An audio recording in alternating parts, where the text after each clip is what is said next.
Hey guys, welcome back. This dish is inspired by my travels in South India. Classically, it is made with mutton, which is the mutton pepper fry. I have done my variation with chicken.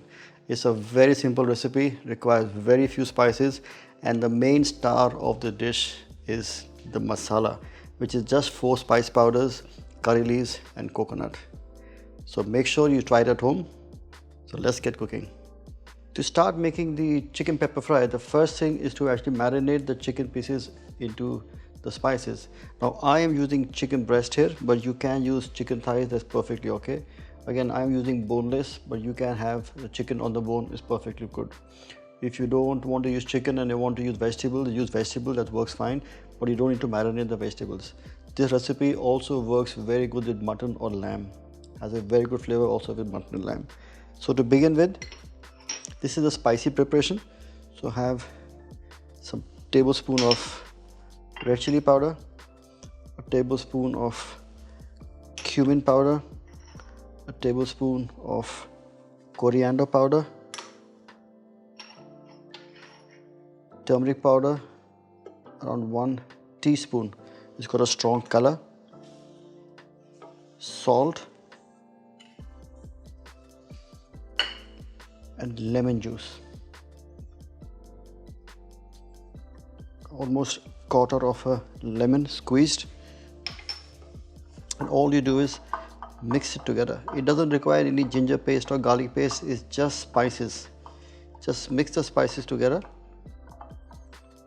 and this becomes the marinade for the chicken. And then goes in our diced boneless chicken breast.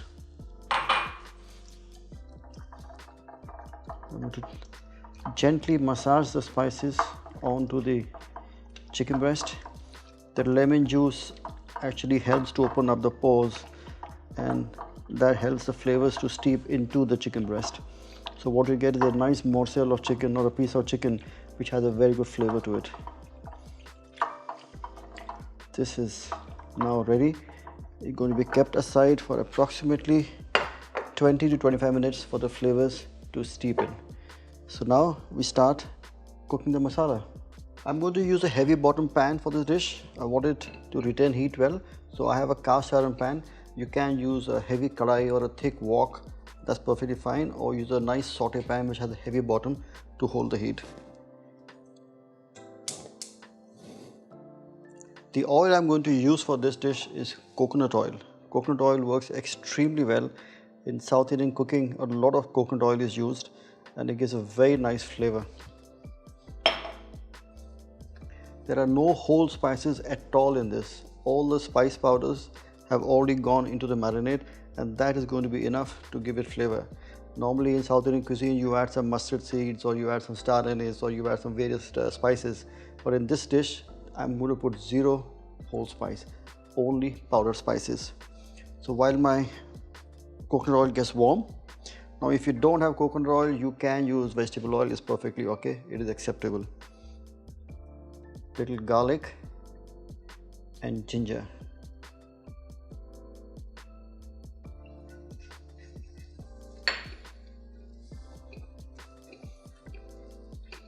I'm just going to lightly saute the garlic and ginger for it to release the flavors into the oil.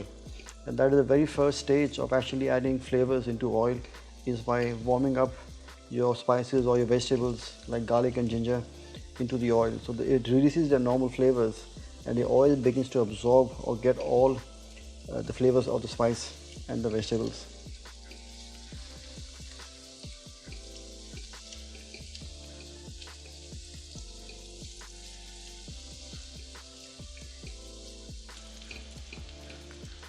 The garlic and the ginger have turned almost pale yellow.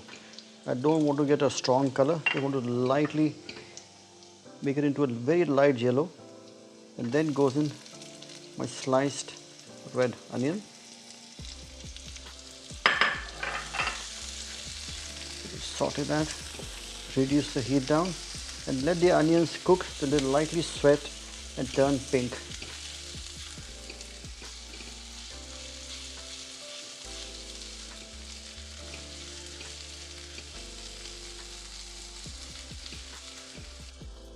I'm going to reduce the heat down and add the curry leaves. Now I don't get curry leaves all the time fresh where I live. So what I do is whenever I can get them, I take them and I put them into a Ziploc bag and I put them in the freezer. So that helps me to keep them for a long time into the refrigerator or the freezer. And whenever I need, I just take out some and put it into a bowl and directly into the food. So it's a good tip to have where you can freeze your curry leaves and use them when you want. They still give a very good flavor. We'll saute the onion, the garlic and the ginger with the curry leaves. And as soon as the curry leaf goes into the warm oil, it releases its natural enzymes and flavors. And the aroma which that gives right now is a very nice subtle aroma of the curry leaves and garlic. A very small hint of garlic. That is what comes through straight away.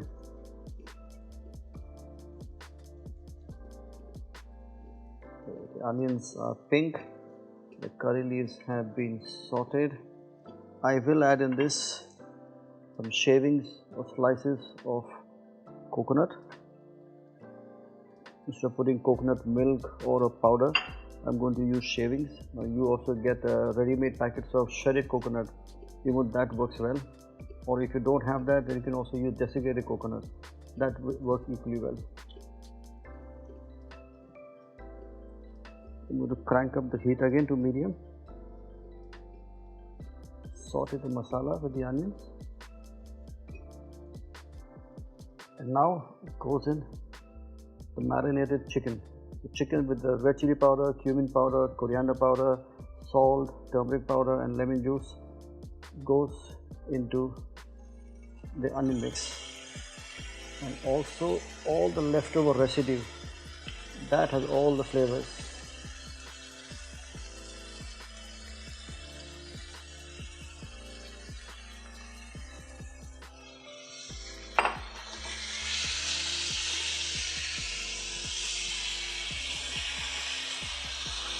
Always use a cloth handy just to hold the hot pan. The pan can get very hot because it's an iron pan. Now what I'm doing here is I'm going to sear the chicken from all sides so the outside gets cooked and the chicken will remain juicy then. All the flavors are sealed inside.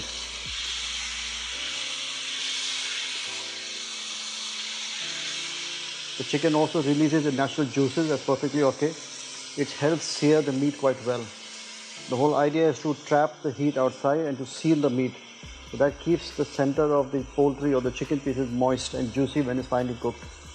So it doesn't really dry out.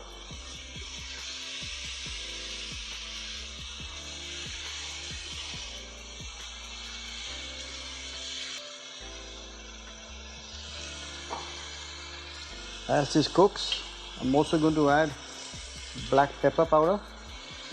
It is pepper fry chicken, so a good amount of black pepper. I would say approximately 1.5 teaspoons of black pepper, and I'm also going to put some cracked pepper.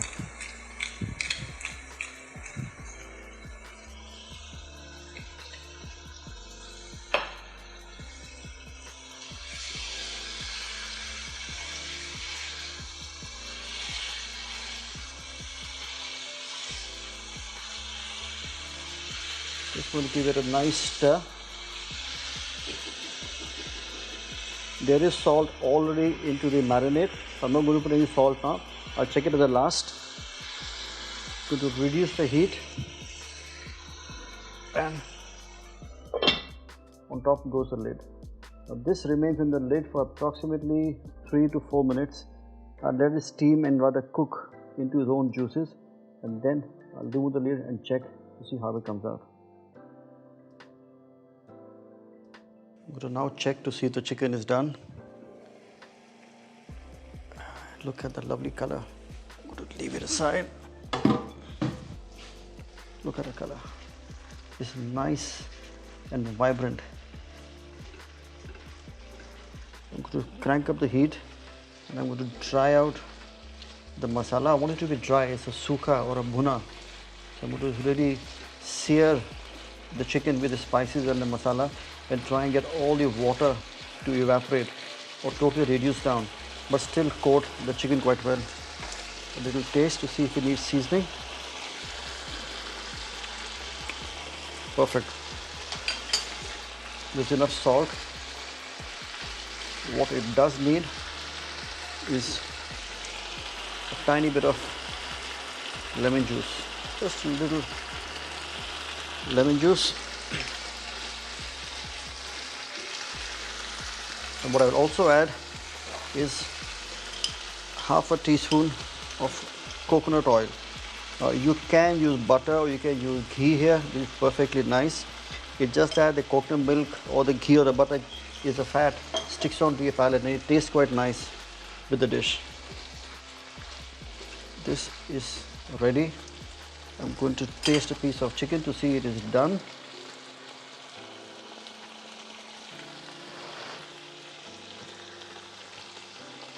Ooh, nice. Hot, spicy, peppery,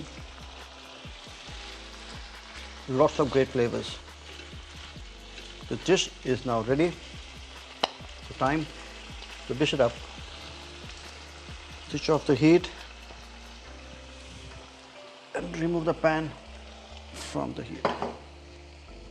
Let's plate up. To dish the plate up, I'm going to use a dark colored plate or a bowl rather, because the chicken has got a very nice light shade to it. So I'm using a darker colored plate just to offset the colors and for the chicken to shine through better. So chicken is done. Always try and rest your food for a few minutes before you serve it to your guest so that the meat settles down, the flesh becomes slightly tender and it's not piping hot, so don't burn your palate. Stir in the chicken. And then all you do is all the lovely flavors, the thick masala which actually enveloped the chicken just goes into the bowl. Oh, it smells so nice. Just look at the colors. A lot of the times you try and add too many masalas and you add tomato paste and you add coconut milk and you add so many things which tastes really divine, but there is some kind of beauty when you have things which are done very simply, and this dish is one of those. It's a very simple dish. It's very easy to make. As you see, it's not complicated at all.